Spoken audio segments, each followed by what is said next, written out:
Tô só aqui, pessoal, aguardando, me adaptando aqui ao sistema e aguardando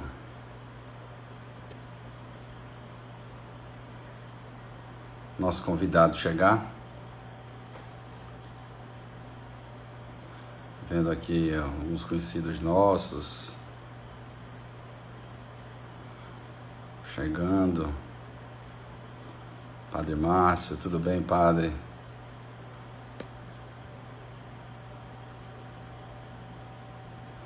Estou aqui aguardando o nosso nobre convidado chegar para poder começar a nossa primeira live aqui do nosso espaço.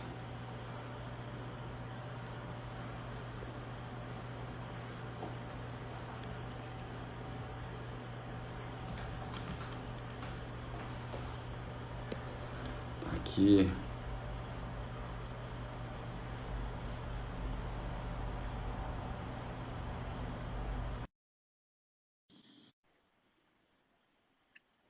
Já fiz o convite.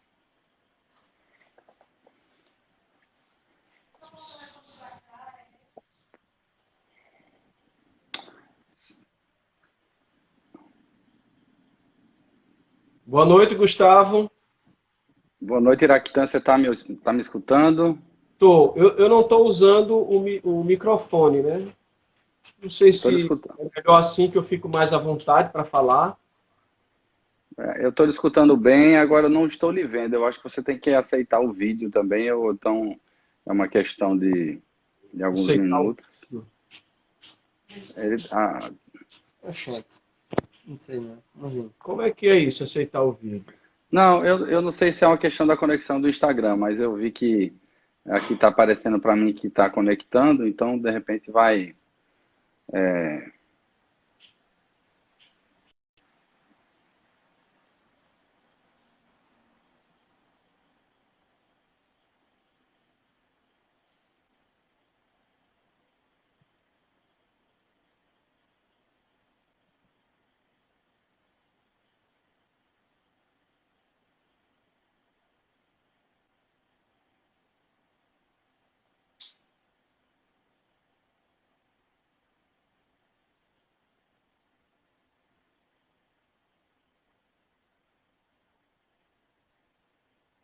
Vamos lá agora.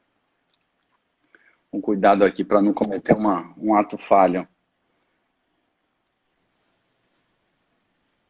Pronto. Tá me Estou lhe, vendo? estou lhe vendo agora, caríssimo. Aí. Você tá me vendo bem? Tá me Tá me escutando escutando? também? Sim, muito bem. Muito Ah, que bem. bom. Estou vendo aqui que tem uns colegas aqui entrando aqui na Sim. nossa live. Vamos dar aqui uns minutos, mas eu acho que a gente já está preparado para Sim. começar, né? Eu queria primeiramente agradecer a você por aceitar o nosso convite, né? Para a gente poder discutir um assunto hoje tão importante, um assunto delicado, né? Que de fato está sendo, digamos, a razão de estarmos todos isolados, né? Sim. E esse tema, né, que quando a gente fez esse primeiro contato e você sugeriu, né, falar sobre essa obra de Freud, eu acredito, né, a sensação que dá que ele escreveu também para essa situação, né? Parece que ele escreveu essa obra nas vésperas do início dessa pandemia, né? Então, Uhum. eu queria, enfim, falar com todos, né? Esse é um momento para a gente novo, né? A primeira vez que a gente está fazendo, né, uma live aqui no Instagram, então, de certa forma, esse momento tem sido um momento de muitas experiências novas para todos nós, né? Eu acho que é o que todo mundo tem experimentado, mesmo que sejam experiências difíceis, mas a gente pode tirar boas, boas reflexões sobre esse tempo, né? Sim.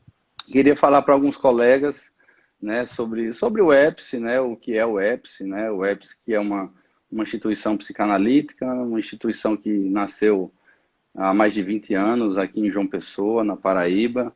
Nós temos uma conexão, uma ligação com pessoas do Brasil inteiro, né? E essa interlocução com profissionais da área da psicanálise de alguns países também que circulam no EPS. Então, durante esse tempo, o EPS promoveu muito a clínica psicanalítica, né? O coração do EPS sempre foi fazer a clínica, né?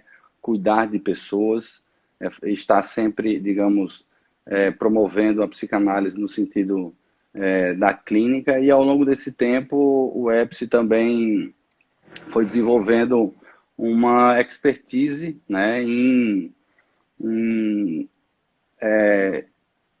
transferir a psicanálise para as pessoas de uma maneira geral. Então, durante a jornada desses 20 anos, o EPS hoje faz muitos cursos de especialização. O EPS criou uma associação psicanalítica que tem uma das suas razões de ser a formação da psicanálise. E nesse momento existem vários grupos de estudo, vários seminários, várias ações de formação da psicanálise, e é um espaço, né, aqui em João Pessoa que, digamos, reconhecido localmente, nacionalmente, e a gente se sente muito bem, né? Eu estou falando aqui em nome do corpo clínico, dos colegas que atuam e que trabalham no EPS, que fazem a clínica, falando também em nome das sócias, né, que é a Ivone Vita e Neuma Barros. E eu acredito que a gente também, né, com esse momento, né, a gente pensou o que a gente poderia estar fazendo para contribuir com as pessoas de uma maneira geral, com a sociedade, né? Então a gente vinha discutindo sobre realizar, discutir e falar sobre alguns temas, e eu acho que esse encontro aqui veio num momento interessante para todos nós, né? A gente está falando, né, agora digamos, das dificuldades, né, que a gente está vivendo nessa pandemia, e a gente vai abordar muito nessa discussão que a gente vai fazer agora. Mas eu queria, antes de avançar em mais um ponto, eu queria que você, Iraquita, falasse um pouco sobre você, né, para que as pessoas que estão aqui nos escutando, que não lhe conhecem, eu sei que tem muita gente, muito aluno seu aqui entrando, mas que você possa falar um pouco da sua caminhada e enfim, da sua história profissional, que eu acho que é interessante. Sim. De maneira muito breve, né? Eu gostaria, antes de tudo, cumprimentar todas as pessoas que estão participando dessa live. Para mim, é uma novidade, porque eu nunca participei de uma live, é a primeira vez na história da minha vida, né, que eu estou participando de uma live. Então, eu sou o professor Iraquitã Caminha, sou professor do Departamento de Educação Física da UFPB, trabalho na UFPB também nos programas de pós-graduação de Educação Física e da Filosofia, né, e participo também das atividades do EPS. Destacaria nesse momento, né, como coordenador do Laboratório de Psicopatologia Fundamental. Então é muito interessante a gente falar sobre um tema dessa natureza, associando essa questão da psicopatologia fundamental no entendimento de que as psicopatologias elas são estabelecidas não somente por parâmetros de códigos institucionalizados, mas a psicopatologia também está ligada à nossa ligação com o outro, com os afetos. E isso gera uma relação de patos, e a gente precisa tratar disso nessa perspectiva também.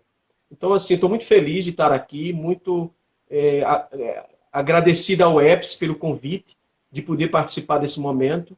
Eu acho que é um momento muito especial, né? Eu digo sempre para as pessoas que estão próximas a mim e as pessoas que eu convivo, que o isolamento social não significa esse isolamento social fruto, né, de um confinamento por conta do coronavírus, não significa que a gente tenha que se isolar das pessoas.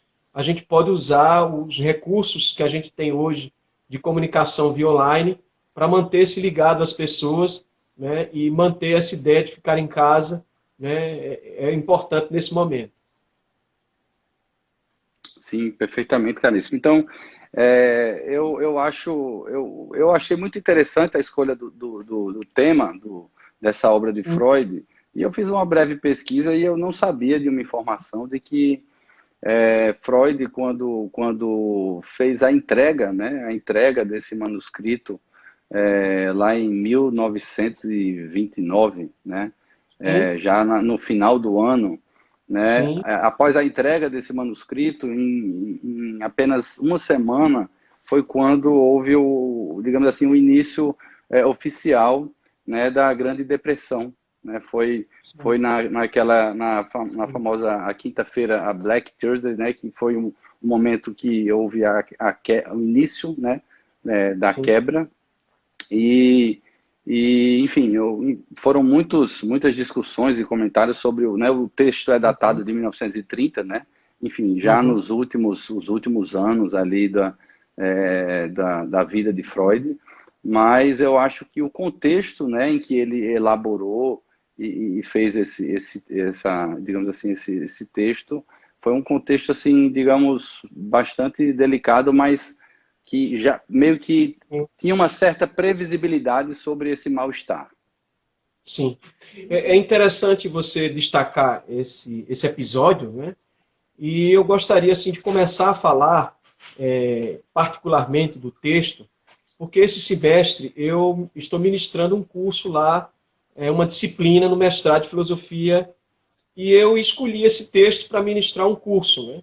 E a escolha desse texto foi antes mesmo de aparecer toda essa coisa dessa pandemia.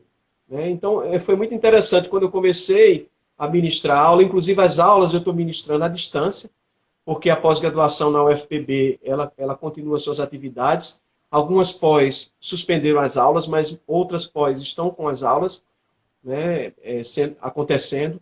E aí eu comecei a trabalhar com os alunos esse texto e eu comecei a me dar conta o quanto esse texto ele tem uma relação tão próxima, tão,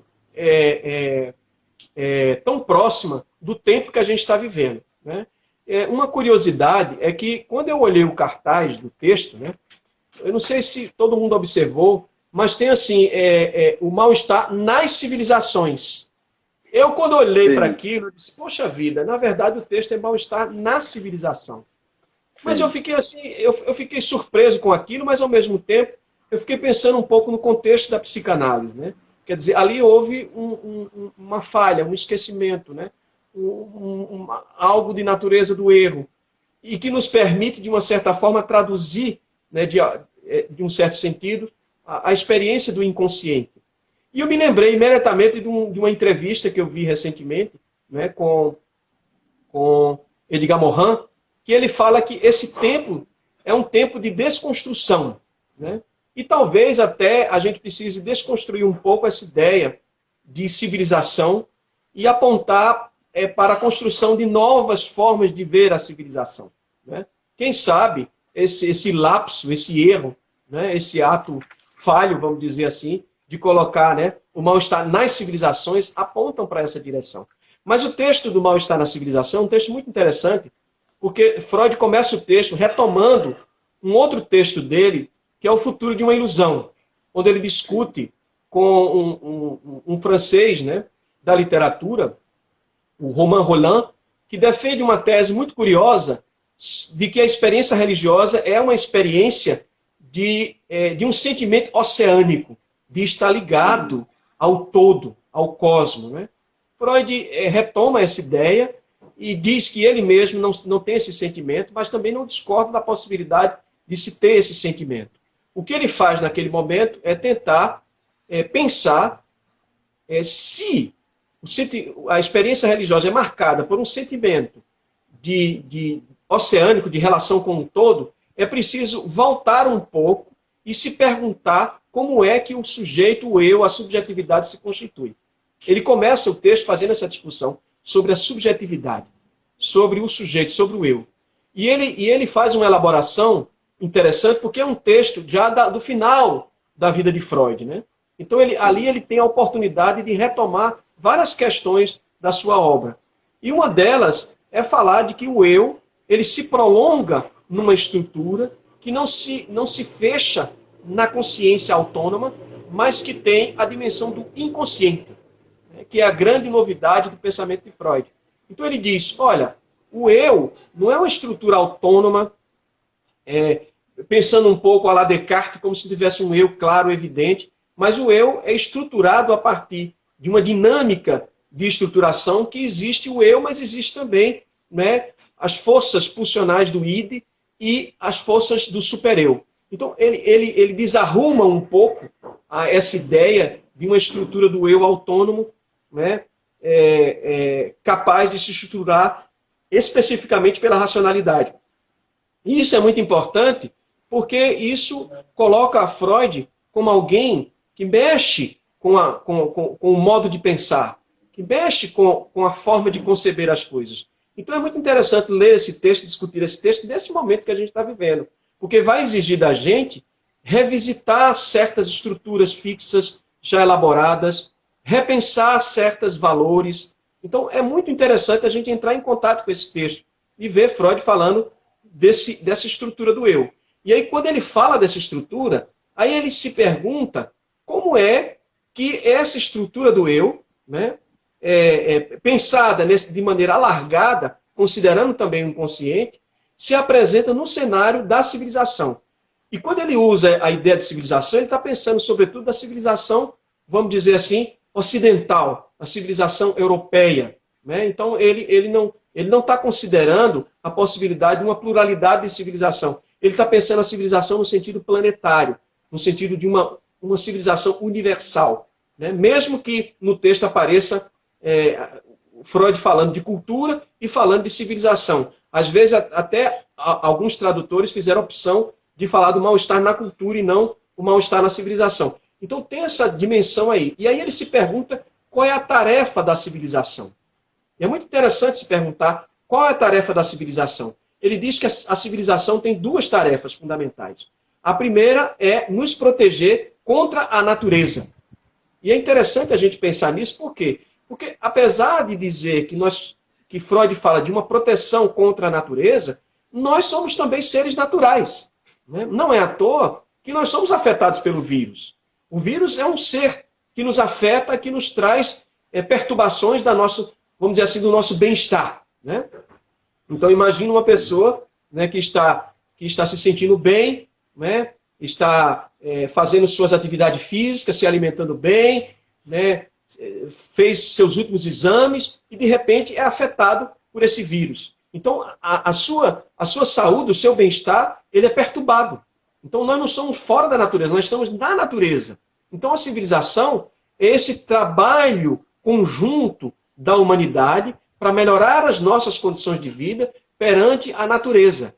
Por exemplo, ele dá um destaque à descoberta do fogo, por exemplo. Né? Então, o quão foi importante descobrir o fogo como um instrumento produzido pelos seres humanos, trabalhando conjuntamente. Né? Eu até recomendo um filme do Jean-Jacques Arnaud, se chama A Guerra do Fogo. Se vocês quiserem ver esse filme, é muito bacana.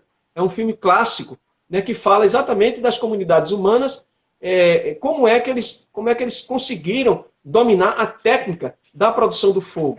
Então Freud faz esse destaque. Então ele vê aí o quê? Vê todo o movimento dos seres humanos buscando trabalhar de forma cooperativa, de forma conjunta, para o quê? Para nos defender contra a natureza. Então a natureza ela é hostil. A natureza ela traz situações desafiadoras que colocam em risco a vida dos seres humanos. Então nós podemos nos juntar. Né? Mas ele diz também no texto que o trabalho não é suficiente para juntar os seres humanos. É uma coisa muito interessante. Ele diz que é necessário o amor. Né? O trabalho não é suficiente para juntar os seres humanos. Ele é necessário, ele é fundamental, mas ele não é suficiente. É necessário estabelecermos vínculos de amor. E a civilização apresenta aí uma segunda tarefa. Não somente criar um clima de cooperação entre os seres humanos para se defender contra os ataques da natureza, mas também criar regras, leis, normas, valores que possam disciplinar, ordenar os vínculos humanos. E aí sim aparece todo o problema da moral, o problema da ética, a constituição do supereu. Né? Então Freud vai trabalhar com essa dinâmica aí do amor. Ele fala no texto, inclusive, que existe duas perspectivas de amor. Existe o amor fraternal, esse amor universal. Inclusive, ele toma como referência São Francisco de Assis, como um grande nome da expressão da civilização que valorizou esse vínculo amoroso universal. Né? A gente, inclusive, pode situar aqui aquele que serve de referência ao próprio Francisco, né? O próprio Cristo, né? Como sendo esse personagem histórico, né? Identificado pelos cristãos como filho de Deus, ele como uma referência desse amor universal, né? Desse amor que nos liga universalmente. Mas ele fala também que existe um amor de natureza libidinal, um amor de natureza sexual, né? Porque ele toma como referência essas duas possibilidades de conceber o amor. Se a gente quiser parar um pouco para pensar na obra de Freud como um todo, a gente vai ver que toda a obra de Freud é sempre estruturada a partir de conflitos entre dois elementos, né? Então, quer dizer, quando ele fala do amor universal, existe o amor libidinal, esse amor sexual, que nos liga ao outro, né? por essa dimensão. Então, no texto também, ele chama atenção de uma ideia trazida pelo romantismo alemão, especialmente em Schiller, que ele fala de que o motor do mundo é a fome e o amor. Olha que coisa interessante. Né? Quer dizer, o mundo como uma grande máquina, a Terra, o planeta todo como uma grande máquina, conduzido por dois elementos, o amor e a fome. Quando a gente fala da fome, a gente está falando daquilo que é da ordem do mais natural, né? Do mais... das necessidades básicas da gente, que é exatamente se alimentar. Né? Então, inclusive, ele vai falar de que o mal-estar ele é permanente na vida dos seres humanos. Por quê? Porque nós somos constituídos por uma situação de quê? De vulnerabilidade. Então, um dos primeiros elementos dessa vulnerabilidade é exatamente a fome. Então, o bebê chora, o bebê precisa de se alimentar, precisa de cuidado. Então, alguém vai cuidar. Né? Então, quando ele vai cuidar, ele vai experimentar, saciar a sua fome. Então, a fome é um motor de nos vincular aos objetos. Né? Mas não é só a fome, é também o amor. Porque nós nos vinculamos ao objeto não somente para satisfazer as nossas necessidades básicas. A gente também se vincula para satisfazer os nossos vínculos de afeto. Né? Então, parece-me que Freud está pensando a civilização, né, numa perspectiva não somente da questão de se defender contra os ataques da natureza. Esse vírus é um ataque da natureza, mas evidentemente que a gente também tem culpa também, porque nós somos seres naturais também, nós somos seres humanos, nós transcendemos a natureza, mas nós somos seres naturais. Quem sabe a forma de organização que a gente tem, econômica, política, as formas de se alimentar, né? Inclusive há uma suspeita, né, de que foi no mercado público chinês, né, onde se comia muitos animais, que provavelmente se contraiu esse vírus e esse vírus se espalhou para o mundo. Então, quer dizer, nós também não podemos dizer que nós vamos criar a civilização para se defender contra os ataques da natureza, como se nós fôssemos fora da natureza. Nós somos inseridos na natureza. Nós somos seres naturais. Evidentemente que nós transcendemos a natureza a partir do momento que a gente cria valores, cria relações simbólicas entre a gente, né? A gente cria os afetos que transcende aquela dimensão meramente instintiva. Agora, o que Freud chama a atenção é que essa dimensão, mesmo que a civilização queira aplacar, queira reprimir, ela ainda se faz presente em nós. Né? Então ele traz uma imagem muito bonita no texto. Eu digo bonita porque ela tem uma dimensão estética, mas ao mesmo tempo ela tem uma dimensão assustadora. Que ele diz que todos os seres humanos têm o pendor à agressão.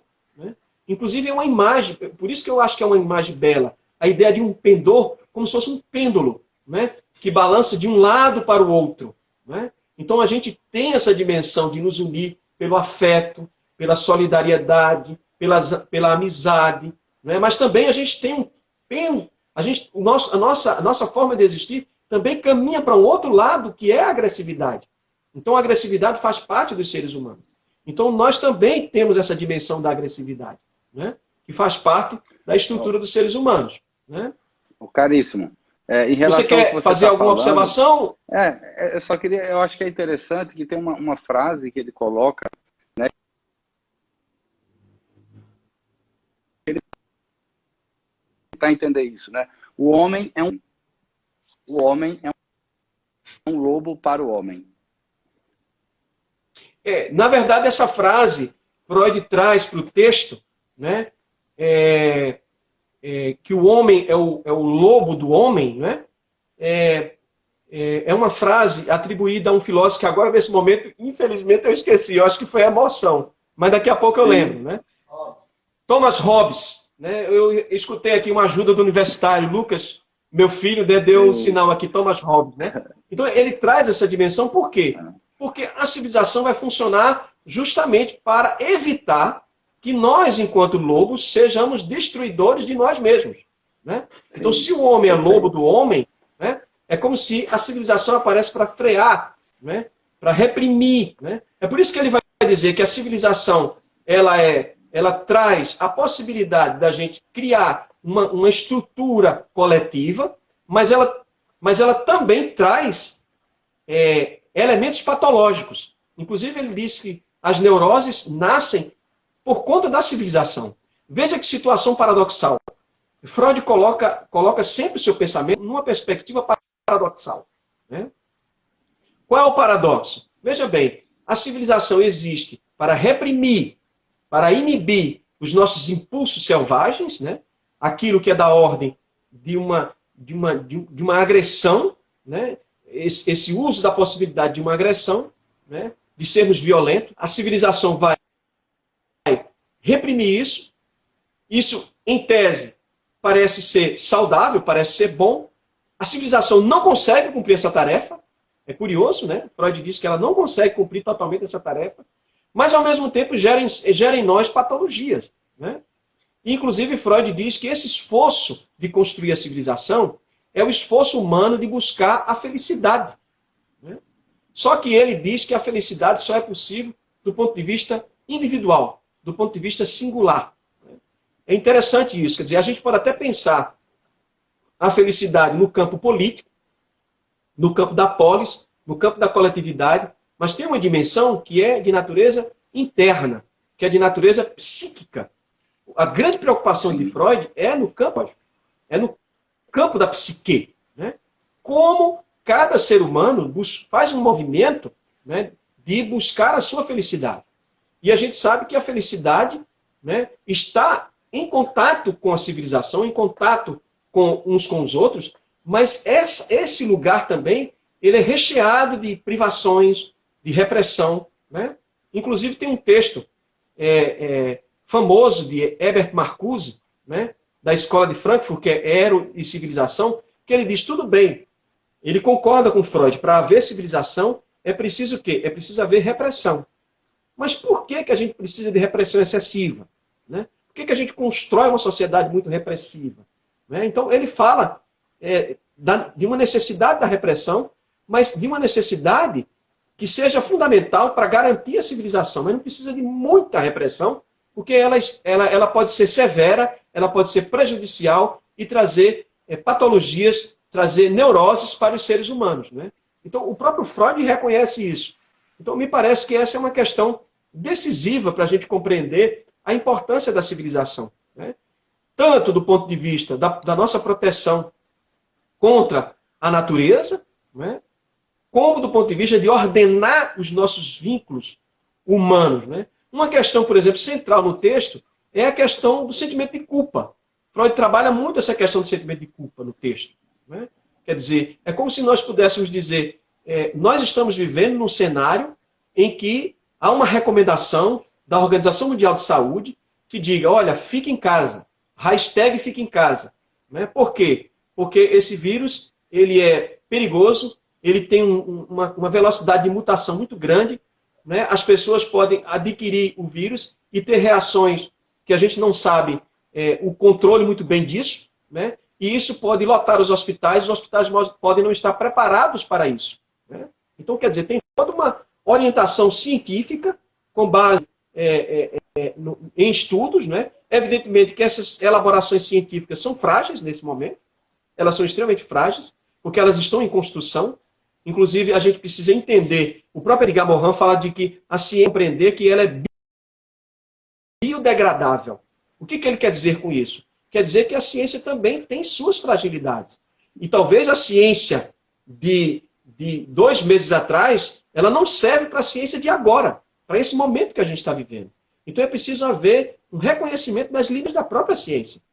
A ciência não pode se fechar em dogmas. Ela precisa também repensar seus métodos, suas perspectivas de investigação, colocar na centralidade a vida. E parece que essa é que é a grande questão. É a centralidade da vida, né? Por quê? Porque nós estamos numa situação de ameaça. A vida no planeta está ameaçada, né? Talvez a gente diga assim, 7 bilhões de pessoas, mas ninguém garante, por exemplo, que a humanidade seja extinta. Talvez isso seja um pouco, vamos dizer assim, exagerado falar assim, né? Mas nós somos seres frágeis, né? Nós somos seres muito sujeitos às alterações do ambiente, né? Porque nós somos seres naturais, né? A gente não pode esquecer disso. Mesmo que a gente esteja morando em casas, em apartamentos, né, vestindo roupa, né, lendo livros, assistindo filmes. Mas nós somos seres naturais. A qualquer momento a gente pode ser atingido por um vírus e aí trazer complicações para a nossa vida e a gente ser submetido a isso. É claro, e quando eu falo isso, eu também estou muito ciente da ideia de que não é só biológico, nós somos seres políticos. Políticos no sentido que a gente mora nas cidades. Então nós somos ordenados pelo poder institucional. Então nós somos também regidos pelas instituições. Então há posições diferentes, há ideias diferentes. Talvez seja o momento da gente escutar mais os outros, conversar mais, fazer circular mais a palavra. Mas a gente às vezes, a gente cria uma lepra em relação à palavra. A gente não quer se contaminar com a fala do outro. A fala do outro não reverbera em nós. A gente não consegue escutar o outro. Então parece que a gente também vive um pouco nessa direção, né? Então talvez o texto de Freud, O Mal-Estar na Civilização, seja para mostrar que, por mais que a gente confie na civilização, por mais que a gente confie na ciência, o mal-estar é constitutivo do humano. Não existe uma saída mágica. Não existe um bem-estar pleno. Nós estamos sempre sujeitos a um mal-estar, né? E a única forma da gente procurar superar essa situação é exatamente trabalhar em conjunto, né? Tanto pelo trabalho como pelo amor, né? Como fala Freud no Mal-Estar na Civilização. E, ao mesmo tempo, reconhecendo que nós temos um pendor à agressão. Então, a agressão está presente em nós. Não é à toa que, por exemplo, no texto, ele vai não somente falar da pulsão de vida, né, que nos leva à autoconservação e à preservação da espécie, mas vai também retomar discussões que ele faz no tipo do prazer, que é a questão da pulsão de morte, né? Então, veja, mais uma vez, Freud tratando as questões da psicanálise de um conflito. De um lado, a pulsão de vida, que nos leva para impulsionar a manter-se vivo, tanto do ponto de vista individual como do ponto de vista da espécie, mas, ao mesmo tempo, existe uma pulsão de morte que domina também a nossa existência, a nossa vida. Então, tem uma luta aí entre a pulsão de vida e a pulsão de morte. E aí, como pensar nisso, né, do ponto de vista das vidas humanas, né? Hoje, por exemplo, eu estava lendo um pequeno texto sobre a questão da quebra de recordes, né? Esporte, por exemplo, que é a área também que eu atuo como professor de educação física. Então, essa ideia de quebrar o recorde, e não somente quebrar o recorde do adversário, mas quebrar o seu próprio recorde, né? Imagina que faz atividade física ou atividades esportivas muito complicadas e muito desafiadoras, como, por exemplo, mergulho, né? Quanto tempo você passa mergulhado dentro da água, né? Então, quer dizer, é uma tentativa de quebrar o recorde que nos coloca numa situação de possibilidade de morrer, né? Você mergulha e você vai tentar o máximo possível ficar ali, né? E depois voltar à superfície. Você precisa voltar à superfície para respirar. Essa experiência é uma experiência que tem uma tensão de vida e de morte, né? Você está vivo, intenso na civilização, participando do esporte, sublimando suas forças agressivas, mas, ao mesmo tempo, você está se arriscando, né? Você está... Então, quer dizer, muitas vezes, até, por exemplo, na tentativa de quebrar o seu próprio recorde, na tentativa de quebrar o recorde do adversário, você pode mergulhar e não voltar mais. Então, quer dizer, de repente, forças pulsionais que levam a esse estágio da morte pode também prevalecer em você, né? Então, quer dizer, na verdade, o que a gente tem que fazer é usar essas forças pulsionais que estão em nós a serviço da vida, né? Parece um pouco estranho isso, mas é exatamente esse chamado que Freud faz, né? Eu tô aqui entre lhe escutar e aprender aí com suas belas palavras aí. A gente tem lido aí vários excelentes comentários e tem várias questões importantes que eu fui anotando aqui, caríssimo. Mas eu queria escutar de você, né? Enfim, com muitos estudos na filosofia e nesse momento onde a questão da própria felicidade existe uma certa cobrança, né, da civilização, da sociedade, em que as pessoas precisam ser felizes ou mostrarem que estão felizes. Então, em que lugar você encaixaria, né, esse conceito da felicidade? Como é que você consegue conceituar Sim. a felicidade, enfim, colocando o texto de Freud, colocando a vida que a gente está tendo agora, as possibilidades e também muito ligado às questões dos limites, né? Porque os limites hoje estão sendo colocados em pauta também. O que você poderia nos fazer refletir sobre isso? Eu penso, Gustavo, que essa questão que você está fazendo é uma questão muito importante, né? Que é tocar na questão da felicidade, que é uma questão central no texto de Freud, que é um tema clássico já da filosofia e da experiência humana, né? Buscar ser feliz, né? E qual é o movimento que a gente deve fazer para buscar essa felicidade, né? Freud diz que há um movimento de que é o quê? De afirmar as forças pulsionais e valorizar o princípio do prazer. Ou seja, buscar cada vez mais realizar o prazer, né? Essa é uma possibilidade. A outra possibilidade é uma posição mais negativa, de evitar o sofrimento, né? Ou seja, se afastar um tanto do mundo. Às vezes até você vira até um monge, né? Nessa perspectiva de afastar-se do mundo, de evitar a possibilidade de sofrer com as coisas do mundo. Mas eu penso que é possível fazer o exercício de buscar um equilíbrio aí, né? Não dá para você se distanciar totalmente do mundo. Não dá para você se afastar.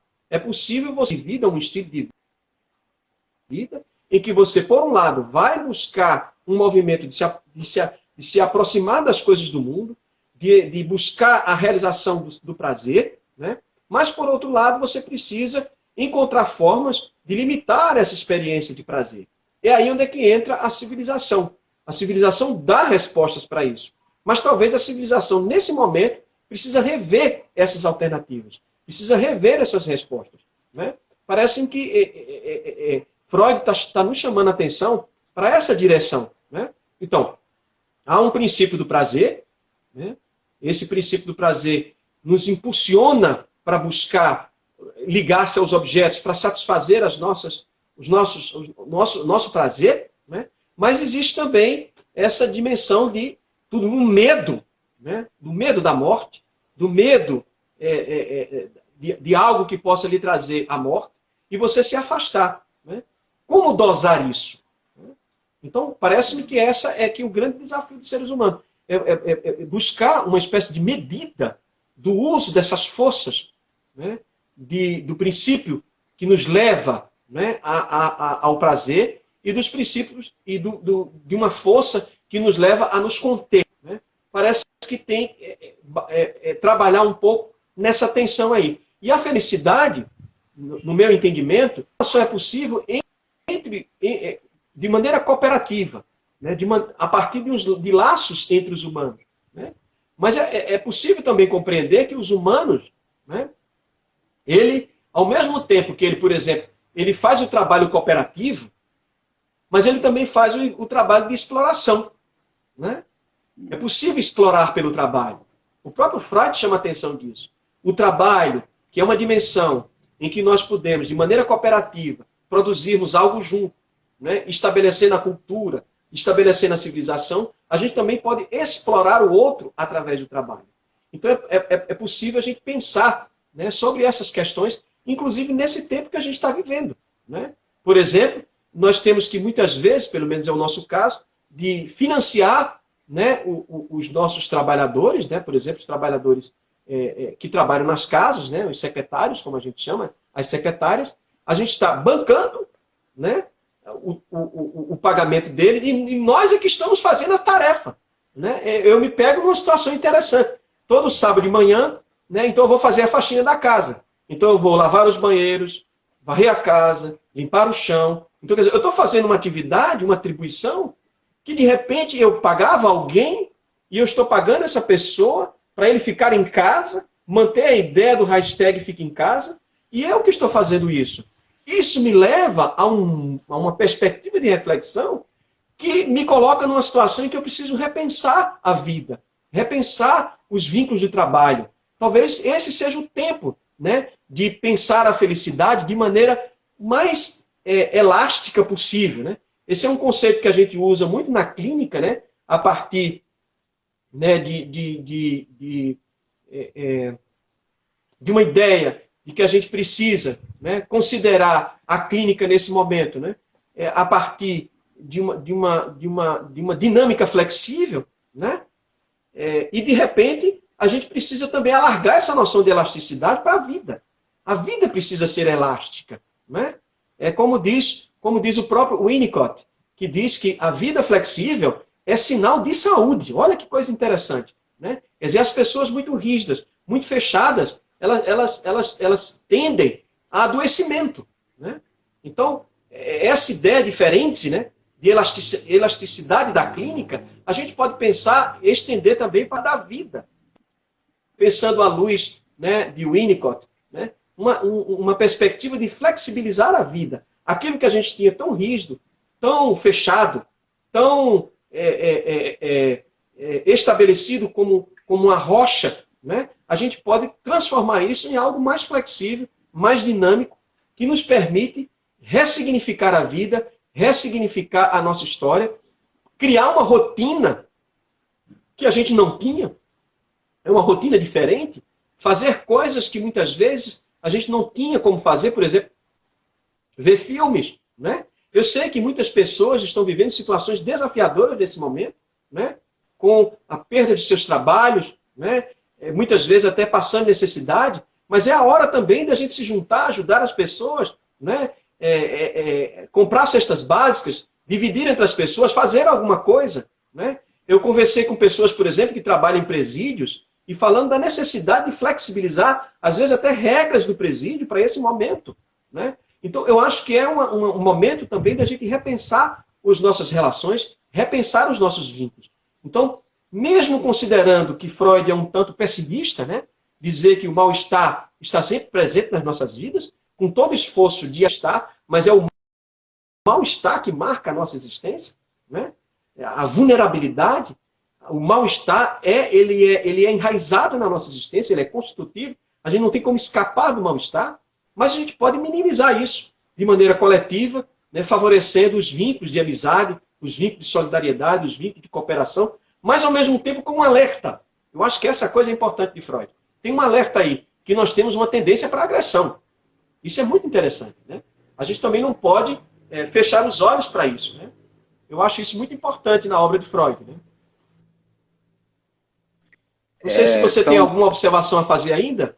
Né? Enfim, eu fiz algumas anotações, mas é porque a gente sabe que o texto tem muitas questões importantes. Mas eu acho que uma delas você passou, e eu acho que você, enfim, também é um especialista nisso, e eu acho que seria importante você fazer uma certa relação da religião, né? Da religião como a importância da religião na civilização, na sociedade, na vida das pessoas, que eu acho que é também um tema muito polêmico, né? Enfim, na psicanálise, enfim, na psicologia. Eu acho que seria interessante se você pudesse, né, colocar sua opinião sobre isso. Eu penso que é uma questão muito importante que você está fazendo. Por quê? Porque Freud, no final da vida, né, o último texto que escreve é exatamente Moisés e o monoteísmo. Então, e o futuro de uma ilusão, o mal-estar na civilização retoma questões de natureza religiosa. Né? Então, Freud, ele não é um homem, vamos dizer assim, religioso. Eu diria até, a gente poderia até classificá-lo como ateu. Né? Mas Freud foi um defensor radical da tolerância religiosa. Né? Porque, na verdade, a civilização, ela aponta um horizonte de que não existe a religião para uma civilização. O que existe é uma pluralidade de religiões. Talvez a ideia de mal-estar nas civilizações, talvez queira falar disso, né? Quer dizer, não existe uma fórmula única de se fazer a civilização, assim como não existe uma fórmula única para a experiência religiosa, né? O que Freud tenta mostrar no seu texto é como pensar a experiência religiosa do ponto de vista psíquico, do ponto de vista psicológico, né? Então, ele vai falar, por exemplo, no final das contas, que a experiência religiosa é uma nostalgia da experiência de ser protegido pelo pai, né? Ora, ao fazer uma elaboração dessa, a gente vai... Os religiosos, os crentes podem atacar Freud e dizer assim, mas que história é essa? Né? Chamar a nossa experiência com Deus como uma experiência psíquica, né? De que nós estamos retornando, né, a um estado, né, anterior, de querer retornar a esse momento em que éramos protegidos pelo Pai, né? E mais do que isso, ele vai dizer que isso é uma experiência coletiva numa perspectiva neurótica. Então ele vai dizer que é um adoecimento, é uma neurose coletiva, né? É interessante a gente ver por essa dimensão. Mas não é somente esse aspecto que Freud fala da religião. Ele fala também da religião numa perspectiva de tolerância, né? Quer dizer, ele achava um absurdo, né, a perseguição aos judeus, que pode ser pensada não somente do ponto de vista religioso, mas de outros aspectos, ele via como algo altamente condenável. Então, Freud, eu diria que ele não se diz um homem religioso, apesar de ter sido formado na tradição judaica, mas a religião para ele é extremamente importante do ponto de vista das relações de tolerância entre a gente, né? Então, quer dizer, é muito importante sermos civilizados, ou dizermos que somos civilizados, a partir do momento que a gente tolera a religiosidade do outro. Então, isso é uma coisa muito importante, né? Quer dizer, o que nos faz ser civilizado é exatamente a gente tolerar a religiosidade do outro, né? Que o outro pode ter uma experiência diferente da minha, né? Então, parece-me que é uma coisa muito importante colocar o tema da religião. E com certeza, as experiências religiosas, elas foram fundamentais para o estabelecimento da civilização, né? Inclusive, no texto, Freud discute dois elementos da tradição cristã muito importantes, que é amar o próximo como a si mesmo, né? Ele inclusive, compreende que essa ideia é importante, amar o próximo a si mesmo. Só que, como ele diz que nós temos o pendor à agressividade, aí ele vai analisar por outro ângulo, né? Não é que ele queira negar essa ideia de que nós nos orientemos para amar o próximo como a si mesmo, né? Mas ele diz que por conta desse pendor da agressividade, na verdade, nós amamos ao próximo não como a nós mesmos, mas à medida que o próximo me ama, né? Ele diz, mesmo que a gente pregue que deve amar o próximo como a si mesmo, na verdade, efetivamente, a gente acaba amando o próximo na medida de que ele me ama, né? E ele ainda vai mais longe. Ele analisa um outro aspecto do texto do Novo Testamento, que é amar o inimigo, que é uma frase também dita por Cristo, né? Amai o inimigo, né? Quer dizer, ser cristão é muito difícil, porque ao mesmo tempo que diz amai o próximo como a si mesmo, aí ele diz, ama também os teus inimigos, né? Aí Freud vai analisar isso. Quer dizer, do ponto de vista de uma orientação religiosa cristã, amar o inimigo, né, é uma coisa desafiadora, uma coisa difícil. Mas é uma orientação religiosa. E ele vai dizer que é extremamente difícil de exercer. E no final das contas, na prática do dia a dia, no cotidiano, a gente ama o inimigo como nós amamos a nós mesmos. Ele inverte a ordem. Freud tem uma mentalidade aberta para ver o outro lado das coisas, para ver a tensão como o elemento conflitante daquilo que é elaborado, como se ele tivesse em mente um pensamento dialético permanente, né? É muito interessante o modo de pensar de Freud. Mesmo que, eu digo sempre aos meus alunos, nós não precisamos concordar com os autores que a gente lê, com os autores que a gente estuda. A gente precisa fazer um primeiro movimento de apropriação. Feito esse momento de apropriação, né, a gente vai agora analisar, se posicionar a favor, se posicionar contra. Tem uma coisa que Freud fala no texto, que para mim é muito importante, que ele diz que está escrevendo um ensaio. O mal-estar na civilização é um ensaio. Isso é muito importante. O que é um ensaio? Um ensaio não é simplesmente a gente classificar o texto no estilo de ensaio. É uma mente que está ensaiando, que está tentando construir um pensamento, numa situação difícil, que é o anúncio da Segunda Guerra Mundial. Quer dizer, o texto nasce nesse momento. Então, Freud, ele constrói o texto nesse cenário. Então, por isso que ele constrói um ensaio. Eu me lembrei muito, inclusive, do Michel de Montaigne, que ele tem todos os seus textos são em formato de ensaio. E ele diz assim, meus textos são pinturas de mim mesmo. Então, o mal-estar na civilização é uma pintura de Freud, ele mesmo. Como se ele estivesse vivendo intensamente aquela situação. Quer dizer, Freud não era simplesmente um intelectual, não era simplesmente um homem que era médico, que era psicanalista, mas ele estava vivendo uma situação em que ele precisava ser arrancado de Viena, que era a cidade dos sonhos dele, ele se sentia bem. Imagine vocês estar ligado a uma cidade, estar ligado a uma casa, e de repente ser arrancado dali para ir para outro lugar. Por quê? Porque você é judeu. Ele viveu isso na pele. Então, quer dizer, de repente ele teve que ir para uma outra cidade, ele foi para a Inglaterra, ele foi morar na Inglaterra. Talvez para ele fosse muito mais interessante morar na Itália, que era a cidade que ele mais amava. Mas ele teve que ir para a Inglaterra. Ele teve que refazer, ressignificar a sua vida. Aliás, eu sugiro vocês verem um filme, que é Divertidamente. É exatamente isso que acontece com a adolescente no filme. Quer dizer, quando ela precisa de mudar de cidade, a mente dela fica perturbada. Então, quer dizer, Freud, com a mente dele perturbada, o que ele faz? Ele escreve um texto chamado O Mal-Estar na Civilização. Boa ideia, para trabalhar uma mente perturbada. Escrever um texto. Ou fazer outras coisas, ver um filme, conversar, trocar ideias. Você falando aí, caríssimo, a gente se pergunta, se de fato a civilização está, digamos assim, executando o seu papel, um papel de progresso, de saúde, o que esse dualismo coloca na vida das pessoas, nessa função também dual.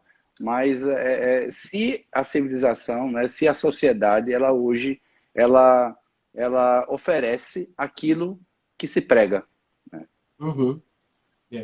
Eu acho que é uma questão importante, porque me vem a pensar em que medida é possível ter esperança na civilização. Sim. Em que medida é possível ter esperança no ser humano. Eu acho que é uma questão importante que você está fazendo. Eu acho que ela é muito especial para esse momento. Eu penso que, ao ler o texto Mal-Estar na Civilização, a gente pode se deparar com um texto que pode nos levar a um pessimismo muito intenso. Primeiro, porque nós temos que reconhecer que a marca da nossa existência é o mal-estar. Por mais que a gente faça um esforço de garantir um bem de contas, nós estamos entranhados no mal-estar. É o mal-estar que nos define.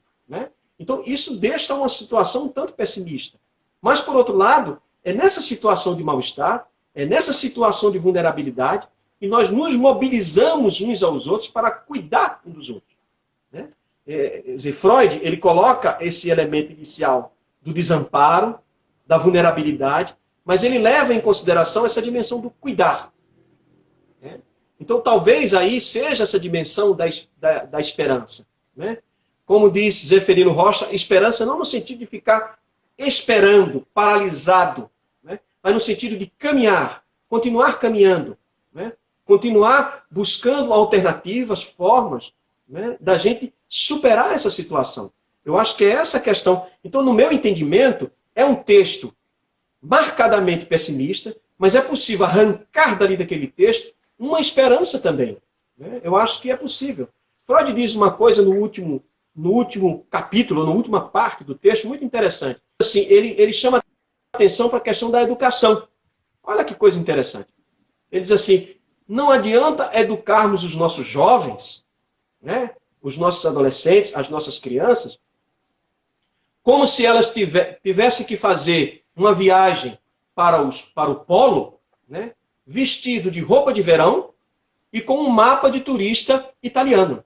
Né? Então, quer dizer, é preciso também a gente também se desencantar um pouco com a nossa civilização. Né? Quer dizer, a experiência de desencantamento ela é necessária. Para quê? Para quem sabe, a partir desses escombros, a gente construir uma nova civilização. Né? Ou pelo menos, se não uma nova civilização, novas formas de fazer a vida humana. Né? Então, quer dizer, ele faz uma espécie de alerta. Né? Quer dizer, não adianta a gente achar que a civilização ela é maravilhosa, ela nos promete nos livrar dos ataques da natureza, ela promete ordenar os nossos vínculos sociais, né? E a gente agora se sentir fiel à civilização, ordeiro da civilização, e não ter um olhar distanciado. Né? Até porque a ideia de crítica, o que é uma crítica? Uma crítica é olhar de maneira distanciada. Mas também não basta apenas a gente se retirar para se distanciar um pouco da civilização e ficar lá fazendo crítica. A gente precisa voltar para lá, né? Para também dar a nossa contribuição. É igual a imagem que Platão traz, né, do mito da caverna. Né? O filósofo está lá dentro da caverna, descobre que existe um mundo fora da caverna, o mundo da luz. Não adianta ele só sair da caverna, descobrir a luz e ficar contemplando a luz. Ele precisa voltar para a caverna, para falar dessa luz, né? Para falar de outras alternativas, de outra perspectiva. Né? Eu acho que é essa questão que é importante. Então, quer dizer, a princípio é um texto pessimista, né? É um texto que traz essa questão do pessimismo, mas também é um texto que pode nos alertar, que pode nos levar a gente não ser tão ingênuo, tão encantado, tão embriagado com a civilização, né? E, sobretudo, a gente entendendo que essa civilização ela segue um certo modelo, né? Um certo padrão. Por isso que eu achei bacana o cartaz, né? Cometer esse erro, né? O mal-estar nas civilizações. Né? Eu achei legal isso, né? Quer dizer, pensar na possibilidade também regional, não levar só em consideração, porque eu também, nesse momento, eu acho que a saída é planetária. Eu não consigo ver uma saída meramente regional, meramente nacional. A saída é planetária. Mas o fato de ter uma saída planetária, de uma saída em cooperação internacional, a gente não pode esquecer os elementos mais regionais. Né?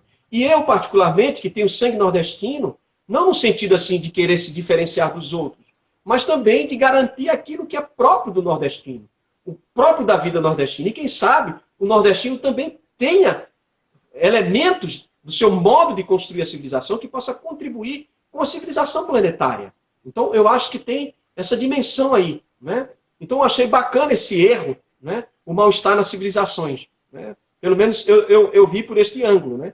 Então, eu vejo que o mal-estar pode ser visto exclusivamente pelo ângulo do pessimismo, mas também é possível ver pelo ângulo do otimismo. Porque Freud diz, né, que é possível usar também a criatividade. Né? A criatividade é um elemento importantíssimo da vida humana. E talvez, nesse momento, a criatividade seja central. Ela seja fundamental para as nossas experiências. Né? Então, essa criatividade, essa forma de ver diferente, né? Ele tem um texto muito bonito, chama-se Escritores Criativos e Devaneios, né? Que a gente guardar essa esperança infantil, essa esperança do jogo, da criatividade, como um elemento decisivo para a gente caminhar nesse momento difícil e desafiador de pandemia. Né? Eu acho isso muito importante. Né? Perfeitamente, caríssimo. A gente está chegando aí no final da nossa live, né? Infelizmente, Sim. Nosso tempo, né, está se esgotando. Eu queria agradecer a você pela sua participação, agradecer a todos aqui que que ficaram aqui conosco esse tempo. Nós estaremos aqui na terça-feira que vem, novamente, e dizer que eu fiquei assim bastante lisonjeado com suas palavras, com sua presença, certo? E que a gente possa caminhar com esperança, né? Que é isso que a gente está precisando nesse momento de tantas reflexões. Muito bem, é isso mesmo. Quer dizer, eu manifesto aqui também a minha gratidão ao EPS,